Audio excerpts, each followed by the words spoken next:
phantoms of a world gone by speak again the immortal tale, The Queer Client.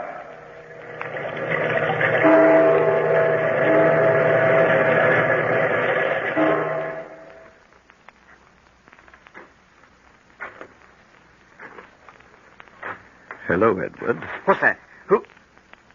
What do you want? Why, Edward, don't you remember me? What? Lord love me. Mr. Hiling. Forgive me, Governor. It's been so long. And to turn around and find you standing behind me like that, I didn't hear you come up. Oh, it's all right, Edward. It's no offense if you mistook me for a ghost. Well, I wouldn't put it like that, sir. Not a ghost. But time has a way with all of us, you know. Yes, how well I know. How beautiful the countryside is. I'd almost forgotten how peaceful. This was the only thing she asked of life that she ever got. What was it you said, Edward, when I first brought them here? Now, wait, I remember. You said... Oh, what's the matter with me? How could I forget? What was it again, Edward? What was it? You're tired from your journey, Governor. I must remember. I can't let my mind go on playing tricks on me. Can't you understand that? You aren't yourself, sir. Here, up the path a bit, there's a bench. You can sit down. Come along, sir. I've got it. Yes, I remember now. You said, this is just the place where a soul would want to rest, if it had any say in the matter. Wasn't that what you said? A wonderful memory, sir. Now, here, you sit down. No, I must go up on the hill and see them before the sun goes down. There's plenty of time, sir. Time. Man born of a woman hath but a short time, and is full of misery. Edward. Yes, Governor? My soul is black with sin. I lived in a hopeless prison, now and for all eternity. The sin's been there, growing and festering for more than 20 years. It overpowered and possessed me in the darkness of Marshalsea Prison. Prison? Yes, prison. Marshalsea Prison. Oh, but I don't understand, sir. Oh, you couldn't understand. No one could unless I were to tell the whole story. Let me take you back to the day I paced the floor of my cell, waiting for her to return. Outside, a cold, heavy fog crawled over London like a hideous wet animal. Hours crawled by, and then... she stood there, tears blinding her eyes. She lifted the shawl from over the child in her arms. Oh, George, I shouldn't have taken Richard with me this weather. He's been coughing since we left, and he's so sick. Let me have him, Mary. He's too heavy for you. Forgive me. I only brought him along because I thought that... It might melt your father's heart. Well, I see it didn't. Here, the boy's all right. He's just asleep. Are you sure? His little head is so hot. He's feverish, I know. Mary, the strain of all this has been too much for you. The child's just warm because you've been holding him so close, that's all. Now let him sleep. All right, dear. I take it that your father refused to make me alone under any condition. Oh, George, it was horrible. I begged him on my knees, but he just sneered. Said you would never be in debt if you weren't careless and indifferent about business.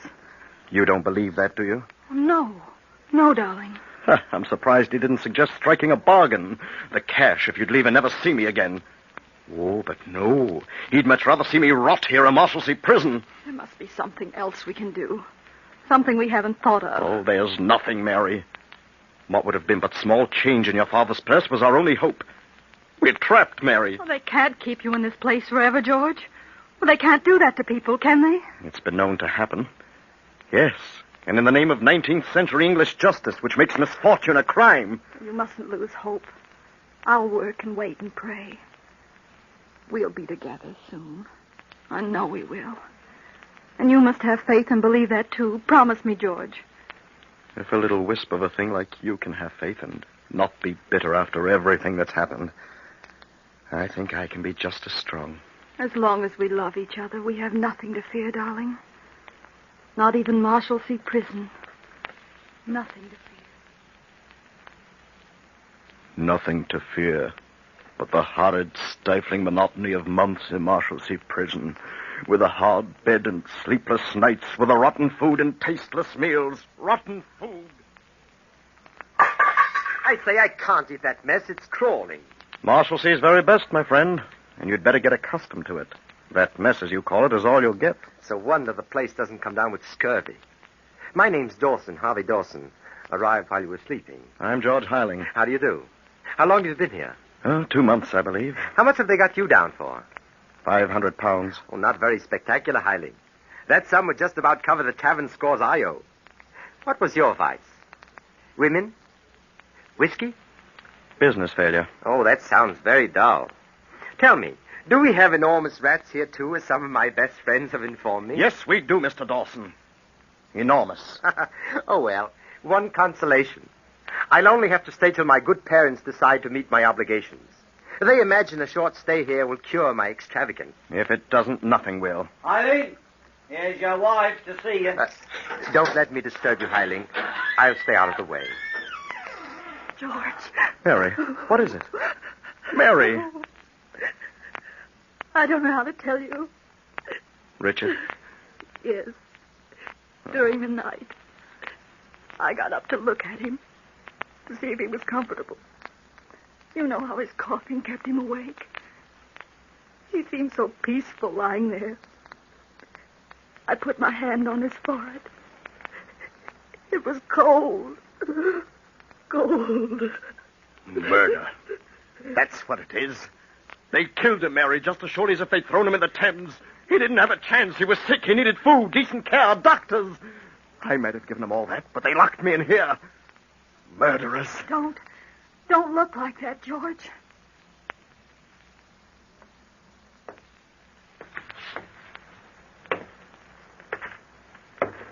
Are you asleep, Heiling? What? Now, look, my good fellow. You go on brooding this way, you'll go mad. Like that poor chap Perkins last month who thought he was King Midas and was turning everything to gold when he touched it. I must see my wife. I haven't heard from her in 3 days. I've got to go to her, Dawson. I'll have the servants call you a carriage immediately, my lord. She's been ill. The same cough the child had. Oh, hold on. Down there in the prison yard. Isn't that Mrs. Heiling now? Where? There, just going in. Mary.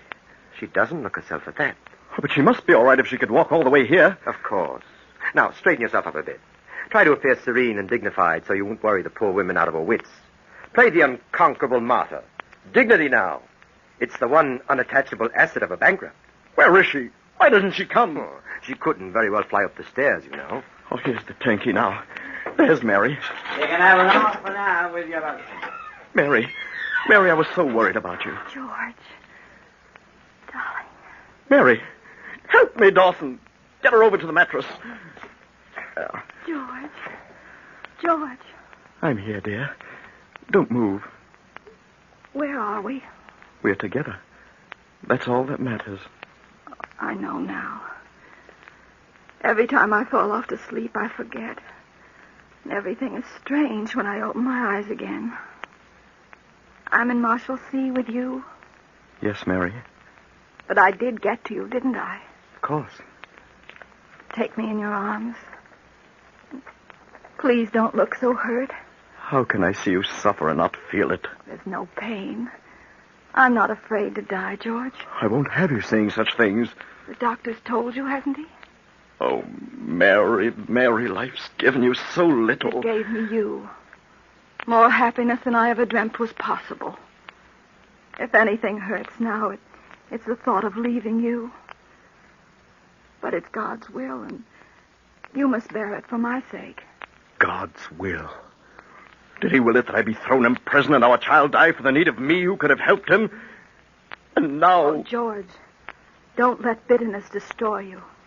You'll be lost in darkness worse than this prison, 1,000 times worse. You can't leave me, Mary. No, you shall not die and leave me. George, help me to the window. You're too weak. No, please help me. I must see the sky again. Thank you, George.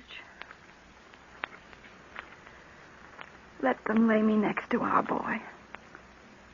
But swear that when they let you leave here, you'll take us away. Far into the country where we can rest in peace.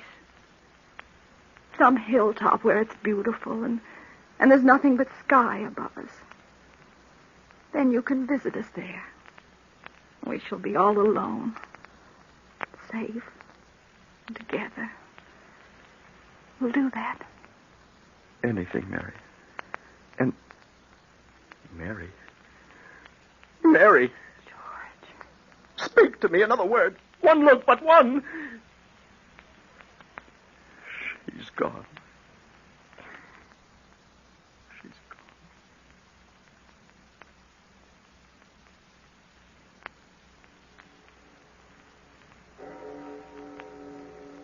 Oh. There's Big Ben ringing. And another day. Say, Heiling, have you been standing at that window all night? You can't go on like this, you know. I told you. Man born of woman hath but a short time to live, and is full of misery. He cometh up and is cut down like a flower. He fleeth as it were a shadow, and never continueth in one stay. You're wearing yourself out. Those were the words they read when they put her in the earth. Lost to me forever. In the midst of life we are in death. Of whom may we seek succor but of thee, O Lord, who for our sins are justly displeased.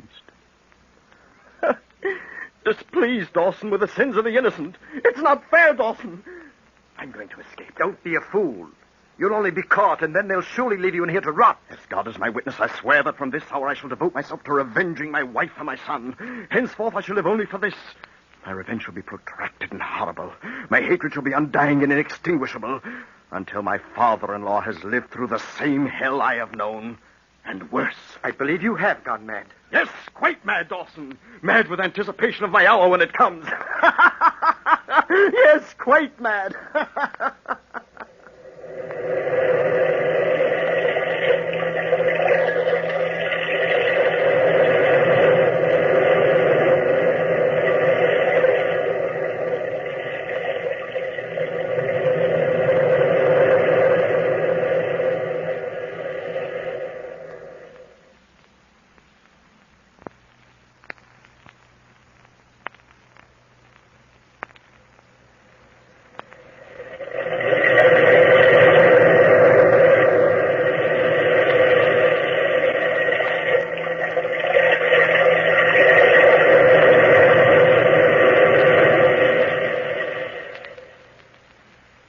How I escaped, Edward, is not of importance.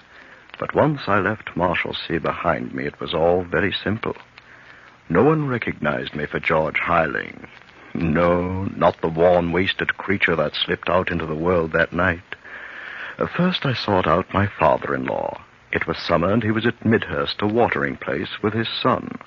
I wanted this man to know I was abroad. Wanted him to know of the fire that now burned within me. I made my way toward the beach where I was told I might find him, and as I approached, I saw a figure in the water, swimming among the waves. Suddenly, with a cry, it disappeared from sight. A man on the beach ran toward the water's edge, and I was at his heels. Oh, quick, sir. In heaven's name, is my son out there. He's drowning. You? My only son drowning before my very eyes. You must... Heiling. Yes, your worthless son-in-law. Heiling, my boy. Save him. You can. I've wronged you, I know. Have your revenge, but save my boy. He's too young to die. Well, he stopped struggling against the waves. See? It isn't too late. Have pity, Heiling. Listen, old man. I'll have life for life. I need only to stand here and watch, and already I'll have won. Do you remember when you might have lifted a finger to help me? My son. My boy. My son died before his mother's eyes when she was helpless to save him. You might have prevented that, but you laughed when she came to you and asked for a loan that was hardly larger than one of your son's gaming debts. Well, what now, old man? You murderer. You calling me a murderer? And this is only the beginning. I'm not through with you. When I am, you wish you were out there with him. He's dead. Gone. I'm all alone now. That was just fine. His loneliness, like mine, would give him more time to think. Only his thoughts might rest on the plan I had devised for him. Well might he remember that moment and know that never would I rest until I had crushed him. Never would I rest, nor did I so much as pause. Good morning, Mr. Canby. Oh, yes. You're Mr. Harper. That's right. I believe this was the time for our appointment. Yes. Won't you sit down? Thank you. Well, Mr. Harper, so you've been in South America the last 5 years. I gathered from your letter that you found the business of importing hides very profitable. Yes, and pleasantly so. I should say. You see, I took the liberty of looking up your credit at the bank. Oh, yes? Merely a formality, but since you suggested I undertake your legal business... One particular phase of it, Mr. Canby. Oh. You may as well know that I have taken the trouble to make inquiries about you. Well, that should make us open books to each other. An admirable way to begin an association. I wanted only the best legal aid, and it seems you are the best. I'm flattered. I shall be brief. This is no common business, Mr. Canby. You see this packet in my hand? Well, the papers it contains have been scrupulously gathered by my representative here in London while I was away. I had a purpose. One that means everything to me. Please go on, sir. It has cost me dearly to buy up these papers.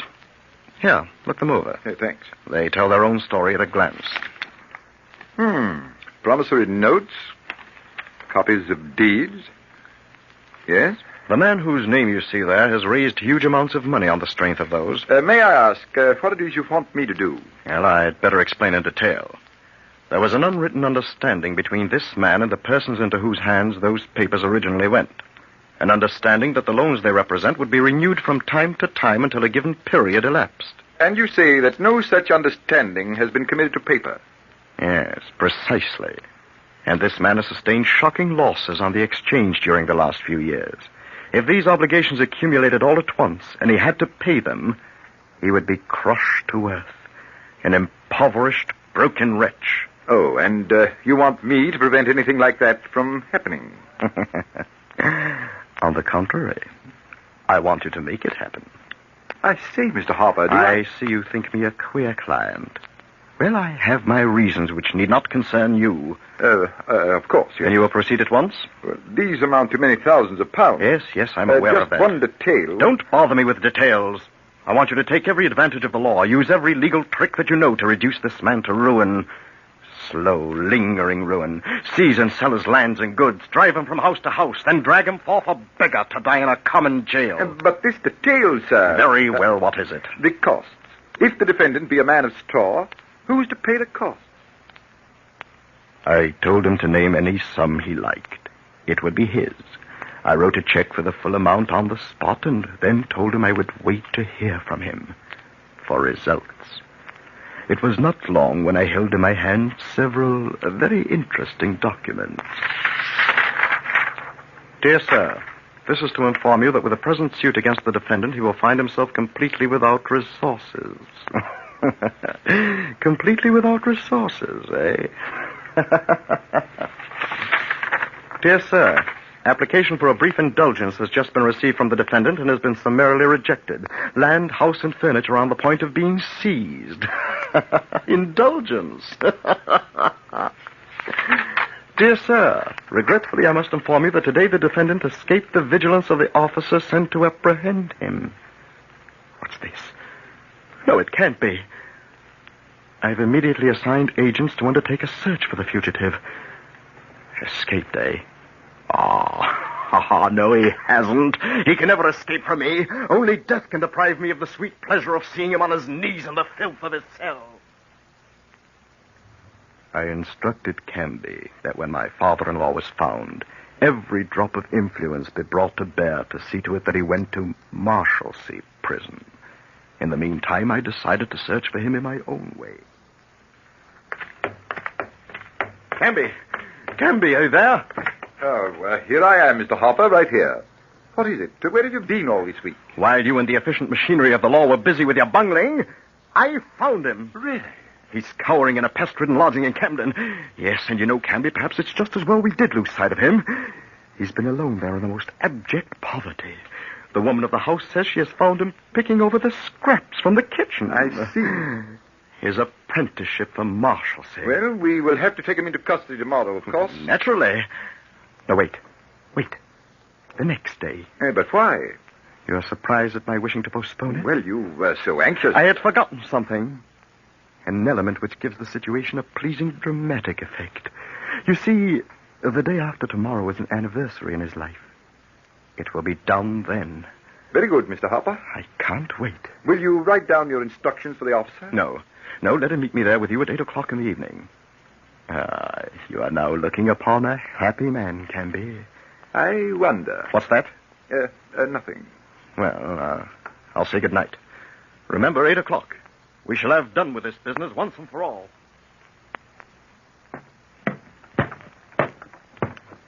His room is right over there, Canby. But why didn't you let the officer come up and make the arrest? I want to break the news to the old scoundrel myself. I wonder, could I open his door just a little without his knowing it? I should like to see how he enjoys his new environment.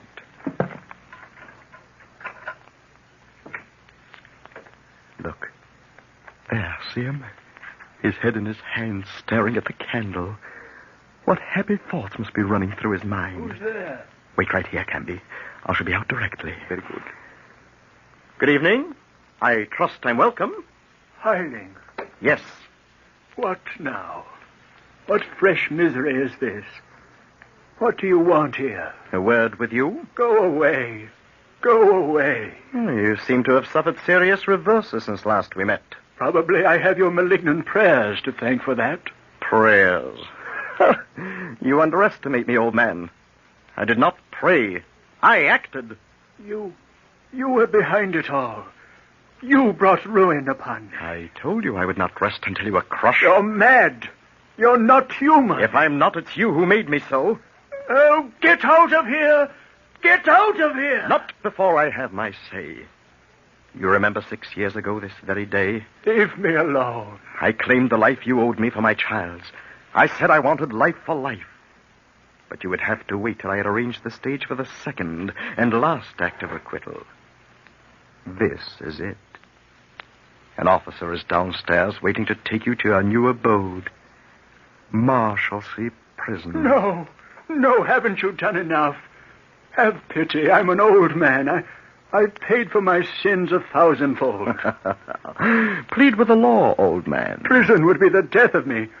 Hiling, you've had your revenge. This can profit you nothing. If you let them send me to prison, you'll hate yourself more than you hate me, I know. I have nothing more to do with it. No, I won't let them take me. Where are you going? Look at me. Your last look, because you will not have the courage to look at my broken body in the street below. Let the memory of this moment settle well in your conscience. This shall be my revenge. You've lost, Hiling. My heart, What kind of ruse is this? You can't... Get up! You can't touch me now. My heart saved me the trouble. Well, there's nothing wrong with you, old man. I'll account to God for my sins. But you must go on. Yes, alone. I wish you a long life. Every happiness. Mr. Harper, what's happened? He's dead. His heart. His convenient heart. Well, this is most regrettable. He wished me a long life. Every happiness. George, don't let bitterness destroy you. Huh? What was that? Did you hear it too, Canby? I heard nothing. The shock has unnerved you. You'll be lost in darkness worse than this prison, 1,000 times worse. Surely you must have heard it then. Surely... As your lawyer, I must get you back to London immediately. I assume it's my responsibility to see that your good name isn't connected with the old fellow's death. He knew he had won. He was laughing at me. His eyes. And it is funny, Canby. Don't you see how funny it is? He's escaped and I'm in prison. The prison of my own conscience.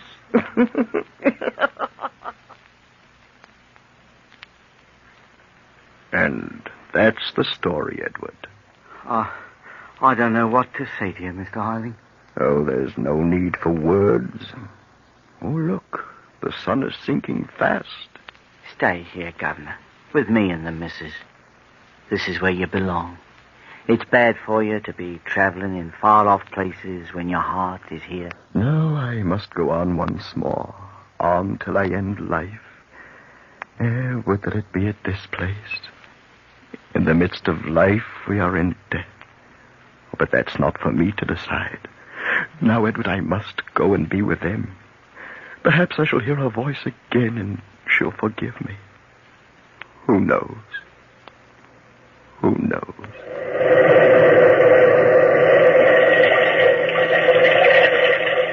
From the time-worn pages of the past, we have brought you the immortal tale, The Queer Client.